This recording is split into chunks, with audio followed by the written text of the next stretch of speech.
ఆంధ్రప్రదేశ్ ప్రభుత్వం ప్రతిష్టాత్మకంగా చేపట్టిన తల్లికి వందనం పథకం అమలుకు ముహూర్తం ఖరారైంది. 2026-27 విద్యా సంవత్సరానికి సంబంధించి వేసవి సెలవుల అనంతరం పాఠశాలలు పునఃప్రారంభించిన వెంటనే ఈ జూన్ నెలలోనే అర్హులైన తల్లుల ఖాతాలో నిధులు జమ చేయాలని కూటమి ప్రభుత్వం నిర్ణయించింది. ఈ మేరకు ఉన్నతాధికారులు దరఖాస్తుల పరిశీలన, లబ్ధిదారులు తుది జాబితా రూపకల్పన ప్రక్రియను వేగవంతం చేశారు.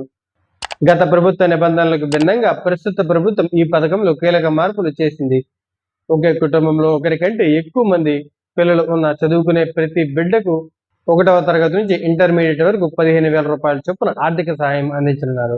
మొత్తం 15,000లో 13,000 నేరుగా తల్లి బ్యాంక్ ఖాతాలోకి జమ కానుండగా మిగిలిన 2,000 పాఠశాల మౌలిక సదుపాయాలు, టాయిలెట్ నిర్వహణ కోసం ప్రభుత్వం మినహాయించనుంది.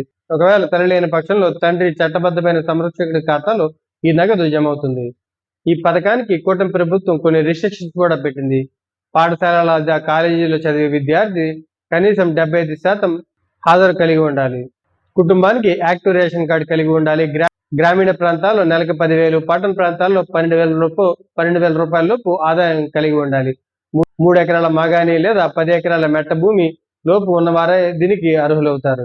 గత 12 నెలల్లో సగటున ఒక నెలకు 300 యూనిట్ల కంటే తక్కువ కరెంటు వాడి ఉండాలి.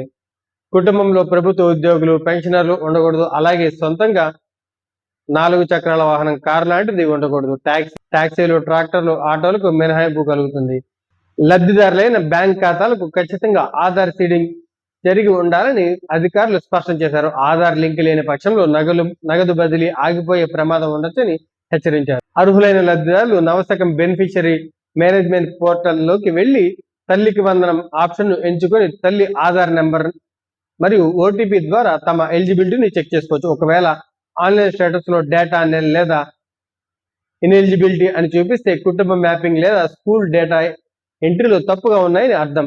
అలాంటి వారు వెంటనే తమ సమీపంలో ఉన్న గ్రామ వార్డు సచివాలయానికి కానీ లేదా పిల్లలు చదివే పాఠశాలకు కానీ వెళ్ళి సంప్రదించి బయోమెట్రిక్ ఈకేవైసీ ద్వారా వివరాలను అప్డేట్ చేసుకోవాలని విద్యాశాఖ సూచించింది.